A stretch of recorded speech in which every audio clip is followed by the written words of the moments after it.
오랜만에 자녀분들이 집에 찾아뵀는데 다들 집에 가라, 이제 괜히 연락하지도 말아라 이런 말씀을 하시는 경우들이 있는데, 사실 그 안에는 이런 마음들도 같이 숨어 있습니다.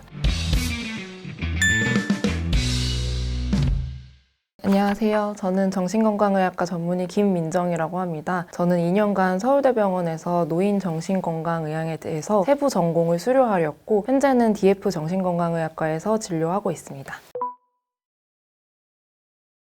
노인 우울증은 한 가지 원인으로만 생기는 게 아니라 여러 가지 요인들이 복합적으로 작용을 하는데요. 제일 먼저 고려해봐야 될 점은 관계의 변화입니다. 나이가 드시면서 배우자나 친구분이 사망하고 자녀분이 출가하고 사회적인 역할이 사라지고 하면서 많은 분들이 나는 이제 쓸모없는 사람이 된 것 같다, 이렇게 이야기를 하시는 경우들이 많습니다. 또 일을 하시다가 은퇴하면서 무력감을 느끼시는 경우들도 많고요. 중요한 원인 중에 하나는 경제적인 부분입니다. 노후 준비가 충분하지 않은 상태에서 의료비 부담이 늘어나면 자식들에게 짐이 되는 것 같다고 느끼시면서 죄책감이랑 우울감이 심해지는 경우들이 많습니다. 또 빼놓을 수 없는 이유 중에 하나가 육체적인 부분입니다. 육체적인 질병이 있는 경우는 우울증을 굉장히 심각하게 만드는 부분이 있습니다. 특히 어르신들은 이제 관절 통증, 허리 통증처럼 만성 통증이 심하시고, 당뇨나 고혈압 같은 질환들이 조절되지 않으면 활동량 자체가 많이 줄어드십니다. 그러면 예전이랑 달라진 모습에 좌절감을 느끼시면서 특히 뇌졸중이나 심장질환 이후에는 우울증이 높아지는 경우들이 많습니다. 이런 요인들이 쌓여나가면서 더 이상 삶이 의미가 없다고 느껴지고, 또 죽음에 대한 생각까지로 이어질 수 있기 때문에 주변에서 작은 변화에도 놓치지 않고 관심을 가져주면 좋으실 것 같습니다.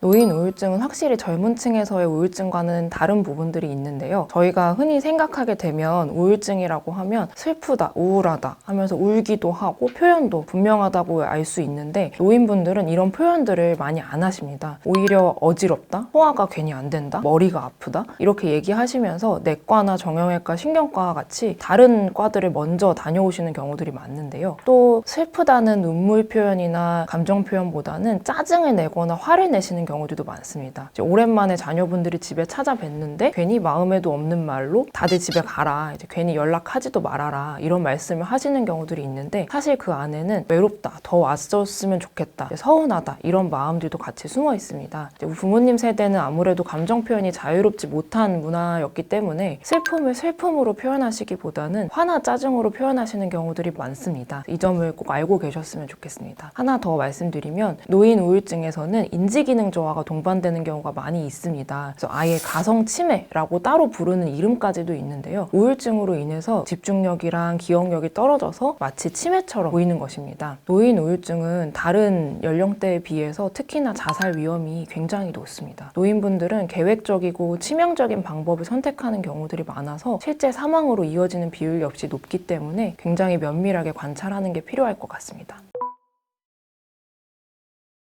노인 우울증에서 가장 중요한 신호는 이유 없는 몸의 불편함입니다. 머리가 아프고 어지럽다고 하셔서 신경과에 모시고 가봐도, 속이 답답하다고 하셔서 내과에 가봐도 이상은 없다고 하는데, 계속 식사도 못 하시고 잠도 못 주무시고 이리저리 배회하시고 이런 모습들이 계속된다면 꼭 병원에 모시고 가야 하고, 심리적인 요인들이 있는지를 꼭 살펴봐야 합니다. 또 원래 평소 성격과는 다르게 유독 짜증스럽고 화를 내시고 뭔가 불만스러워 보이신다면 이 부분에도 스트레스 요인이 있진 않으신지 꼭 살펴봐야 하고, 기억력이 서서히 떨어지시는 게 아니라 갑자기 기억력이 떨어지시면서 혼자 잘 하시던 것들도 못 하시게 느낀다면 이 또한 우울증의 신호일 수 있어서 꼭 살펴봐야 합니다.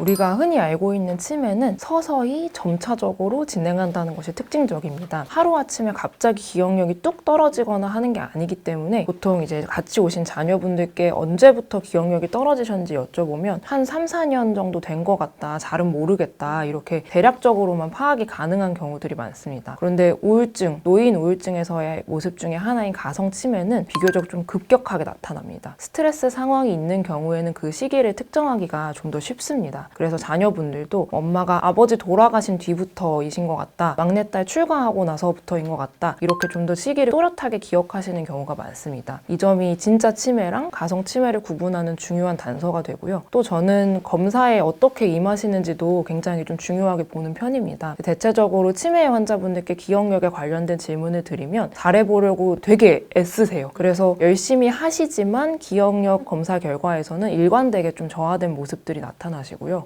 반면에 가성 치매, 우울증 환자분들은 질문을 열심히 드려도 검사 자체에 좀 무기력해 보이시거나 모르겠다, 생각하기 싫다, 이거 언제까지 해야 되냐, 이렇게 좀 검사 자체를 힘들어 하시고 수행 능력에도 기복이 있어서 어떤 검사는 너무 잘하시고 어떤 검사는 너무 못하시고 이렇게 오르락내리락 하는 경우들이 많습니다. 한 가지 중요한 점은 이게 간과하기 쉬운 부분인데요. 때때로 인지기능 저하와 우울증이 같이 있는 경우들도 상당히 많습니다. 그래서 처음에 가성치매 형태로 나타난 경우에는 우울증에 대해서 치료해 나가면서 인지기능이 또래에서 기대할 수 있는 정상 범위까지 충분히 회복이 되는지, 혹은 우울증이 충분히 나아졌다고 보이는데도 여전히 기억력이나 판단력이나 날짜 감각이나 이런 것들이 떨어져 있는 인지 저하가 계속되는지 꼭 살펴봐야 됩니다.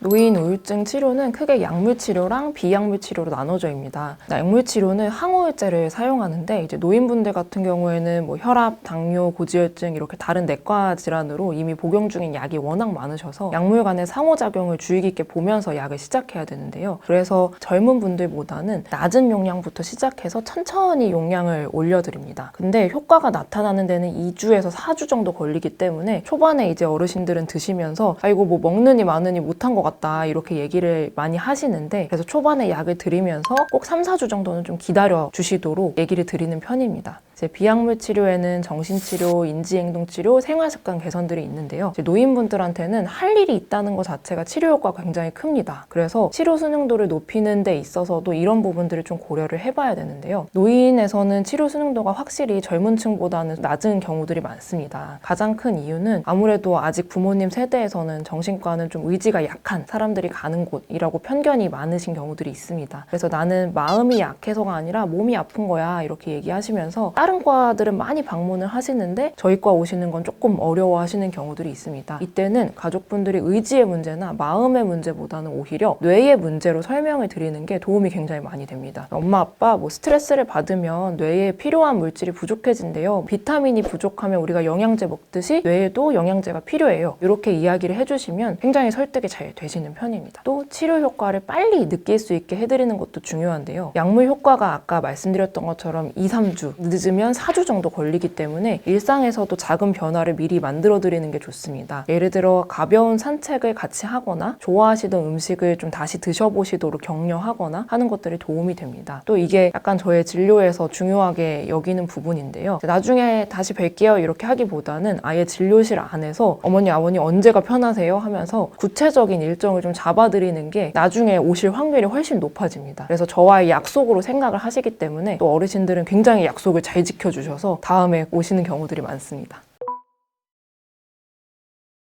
제가 보기에 초반에 가족분들이 가장 많이 하시는 실수 중에 하나가 꾀병을 부린다고 좀 생각하시는 겁니다. 우리들 좀 자주 보시고 싶어서 이 정도는 할 수 있는데 못하는 척 하시는 것 같다, 좀 꾀병 부리시는 것 같다, 이렇게 대하시면 환자분들은 점점 더 못하는 내 모습 뒤로 좀 숨고 싶어 하십니다. 두 번째로 많은 실수는 기운 내세요, 뭐 긍정적으로 생각하세요, 이렇게 얘기를 드리는 건데, 사실 우울증은 아까 말씀드린 것처럼 의지의 문제가 아니기 때문에 기운을 내고 싶어도 기운을 내실 수 없는 상태입니다. 근데 오히려 이렇게 말씀을 드리면 아, 내가 의지가 약하구나 하면서 자책감이 커질 뿐입니다. 세 번째로는 또 오히려 과잉보호 하시는 경우들이 있는데요. 엄마 아빠는 아프시니까 아무것도 하지 마세요 하면서 모든 걸 대신해 드리려고 하면 환자분들은 나는 좀 쓸모없구나, 자식들에게 짐만 되는구나, 이렇게 느끼셔서 또 힘들어 하시는 경우들이 많습니다. 그래서 세 가지 앞서 말씀드린 하실 수 있는 실수들을 종합해 보면 가장 중요한 기본 베이스는 공감입니다. 그래서 이렇게 하세요, 저게 좋아요 이렇게 해결책을 제시하는 것보다는 환자분이 지금 좀 어떻게 느끼시고 있는지 알아드리는 게 중요할 것 같습니다. 요즘 많이 힘드실 것 같아요. 저라도 그랬을 것 같아요. 엄마 아빠 잘못이 아니라 누구나 그럴 것 같아요. 이렇게 말씀드리는 것만으로도 큰 위로가 될 수 있습니다. 또 여건이 된다면 할 수 있는 일을 좀 같이 찾아보면 좋습니다. 뭐 대단한 게 아니더라도 오늘 날씨 좋은데 뭐 10분만 같이 걸을까요? 아빠 이 노래 좋아하셨는데 뭐 같이 들어볼까요? 이런 식으로 작은 활동부터 같이 해보는 게 좋을 것 같습니다. 그리고 이게 환자 보호자분들께 항상 이제 따로 강조드려서 말씀을 드리는 부분인데요. 가족분들도 자신을 꼭 돌보셔야 됩니다. 이제 우울증 환자 보는 일은 장거리 달리기이기 때문에 가족분들이 지치면 환자분에게도 좋지 않은 영향을 줄 수 있기 때문에 요양보호사나 데이케어 센터 같은 전문적인 인력의 도움을 받는 것도 굉장히 좋은 방법입니다. 안타깝게도 이런 경우들이 굉장히 많습니다. TV나 혹은 책 같은 걸 보면은 가족분들이 어떻게 해주셔라 이런 얘기들은 많은데 혼자 계신 노인분들은 어떻게 해야 되는지에 대해서 알려주시지 않은 경우들이 많아서 되게 좋은 질문 주신 것 같아요. 그래서 노인분들은 또 자식분들이 있으셔도 바쁘니까 내가 짐이 되면 안 되니까 그래서 혼자 견디시는 경우들도 많고 실제로 돌봐줄 보호자분들이 뚜렷하지 않은 경우들도 많습니다. 이게 굉장히 우울증을 악화시키는 부분들인데요. 먼저 노인분들이 꼭 가족이 아니어도 나를 도와줄 사람은 많다, 괜찮다. 이걸 꼭 아셔야 됩니다. 그래서 정서적 지지가 반드시 꼭 자녀나 배우자한테서만 받을 수 있는 게 아니라 지역사회에서도 도와줄 수 있는 자원들이 굉장히 많고 특히나 우리나라는 이런 부분들이 잘 마련되어 있는 사회 중에 하나입니다. 동네 경로당이나 복지관, 종교기관, 꼭 종교가 없으시더라도 종교기관에서 하는 프로그램에 참여하시는 것도 굉장히 좋은 방법입니다. 여기서 비슷한 분들을 만날 수 있고 그 자체가 굉장히 큰 위로가 됩니다. 처음에는 이렇게 말씀드리면 대부분 많은 어르신들이 내가 꼭 그렇게까지 해야 되냐, 뭐 거기까지 가야 되냐 이런 말씀을 많이 하시는데 막상 한번 다녀오시면 나만 힘든 게 아니었더라, 여기서 되게 반겨주고 필요로 하더라 이런 얘기들을 많이 하십니다. 우리나라는 데이케어 센터나 노인 일자리, 복지관 같은 어르신들을 위한 자원이 굉장히 잘 마련되어 있기 때문에 살고 계신 자치구에 문의해보시면 굉장히 많은 프로그램들 소개받으실 수 있을 겁니다. 또 집에서 혼자서 간단하게 해볼 수 있는 건데요. 일기를 써보는 거를 저는 강력하게 추천드립니다. 하루에 한 줄 정도도 괜찮고 아니면 우리 흔히 쓰는 이제 칸칸이 된 달력, 벽걸이 달력 이런 것도 다 괜찮은데요. 거기에 꼭 글이 아니더라도 뭐 웃는 표정, 우는 표정, 화난 표정처럼 그날 기분을 반영하는 얼굴만 그려보는 것도 충분히 좋습니다. 그날그날 내가 어떻게 지냈는지도 돌아볼 수 있고 내 마음도 살펴볼 수 있기 때문에 많이 도움이 됩니다. 가장 강조드리는 것은 역시 전문가의 도움을 받으시는 거를 두려워하지 않으셨으면 한다는 것입니다. 보호자가 없어서 혼자 가도 되나 이렇게 망설이시는 분들도 있는데 요즘에는 혼자 찾아주시는 분들도 굉장히 많고 또 1인 가구 노인을 위한 지원 서비스들도 많습니다. 동주민센터에 연락하시면 정신건강복지센터 연계나 방문 상담을 안내받으실 수 있습니다. 잘 활용해 보시면 좋을 것 같습니다.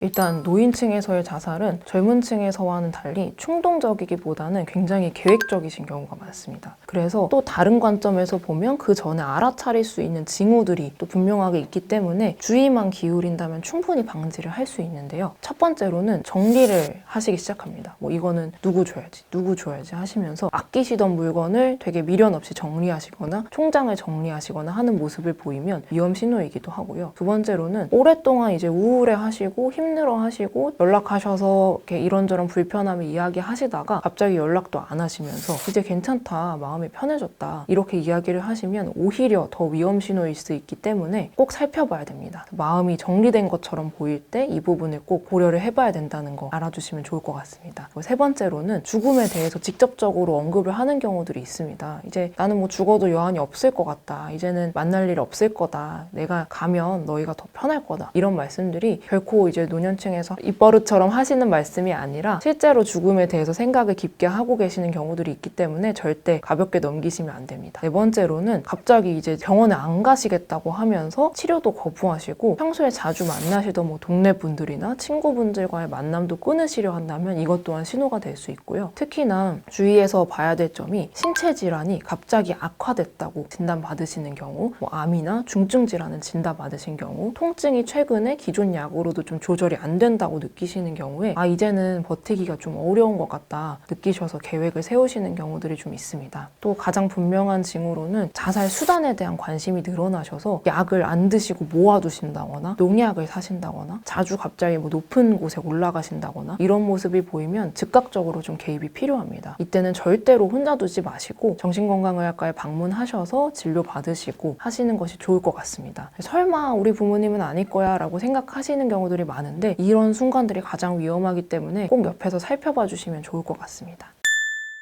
직접 찾아서 영상을 클릭하신 분들이라면 내가 우울증이구나 라고는 아니더라도 뭔가 궁금하고 어렴풋이 의심되는 부분들이 있으셨기 때문이라고 생각을 합니다. 지금 많이 힘드실 거라고 생각을 해요. 특히나 노년층에서의 우울증은 아침에 눈 뜨는 것도 힘들고 밤에는 또 복잡한 생각 때문에 잠도 못 이루시고 이런 경우들이 많습니다. 한 가지 제가 환자분들께 꼭 말씀드리고 싶은 것은 이 힘든 감정들이 내 잘못이 아니라는 겁니다. 내가 마음을 약하게 먹어서라거나 내가 잘못 생각해서 라고 자책하지 않으셔도 됩니다. 우울증은 의지의 문제가 아니라 뇌에 도움이 필요한 상태입니다. 자식들에게 짐이 되고 싶지 않아서 혼자 참고 견디시는 마음도 충분히 이해가 됩니다. 그렇지만 필요할 때 손 내미는 것은 약한 모습이 아니라 오히려 용기 있는 선택입니다. 그걸 꼭 알아주셨으면 합니다. 또 한 가지 장담 드리고 싶은 부분은 좋아질 수 있습니다. 지금은 정말 나아질 수 있을까? 의심스러운 부분들이 있으시겠지만 치료를 시작하시는 많은 분들이 진작 올 걸 그랬다 이런 얘기를 제일 많이 하세요. 그래서 한 걸음씩 조금씩 좋아지다 보면 오늘은 좀 지내기 편했던 것 같다. 이번 주는 좀 기분도 좋았던 것 같다. 이렇게 좋아지시는 경우들이 많습니다. 그러니 혼자 버티지 않으셔도 되고 도움을 청하셔도 됩니다. 오늘 하루만 잘 견뎌주시고 내일은 조금 더 나을 수 있다는 거 꼭 기억해 주시면 좋을 것 같습니다.